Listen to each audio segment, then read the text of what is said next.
This week, Gary Lee looks back at the HFC American Racing Series. A new champion would be assured when Jan Beekes decided not to defend his title. This is supposed to be the series that prepares young drivers for the next level of competition, the exotic and high-powered kart PPG Indy cars. All ARS races are run in conjunction with kart events, and in some, it was obvious that drivers were trying maybe a little too hard to make a good impression. Learning would be a big part of this series, but perhaps no one would learn more this year than New York's Gary Rubio. This series of altercations here at Long Beach was certainly a low point in the season for Gary, but things would get much better. Under the guidance of veteran crew chief John Martin.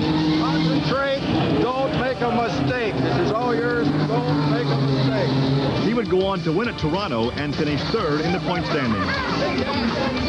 P.J. Jones had a similar year. He's the 20-year-old son of 1963 Indy 500 winner Parnelli.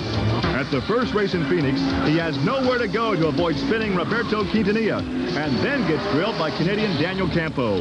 The car was a total loss, but P.J. was okay. And in fact, later in the year, won his first ARS race on the road course at Mid-Ohio. Other first-time winners were Ted Prappis and Johnny O'Connell.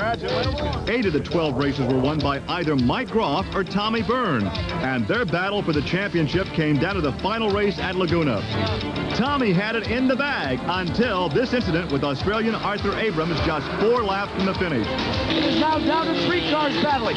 Byrne in front. You can see the brake smoke as he tries to outbrake Mike Groff. Groff goes to the inside, takes over second. Is this action or what? I can't believe it. Mike Groff has just come through. Oh. And that opens the door for Groff, who with a second-place finish claimed the ARS crown in front of his home state fans. I couldn't believe it. It was just exactly what we needed. Tommy was running real good, and I'm sorry for Tommy, but I'm glad to win the championship. With 5 laps to go, nobody can account for that kind of thing. But as I said, I just told my friends here, nobody died. Neither Byrne nor Groff are expected to be back on a regular basis next season. Both would like to move on to Indy cars. If they would be fortunate enough to land a full-time IndyCar ride, they would be the first ARS graduates to do so since Fabrizio Barbaza 2 years ago.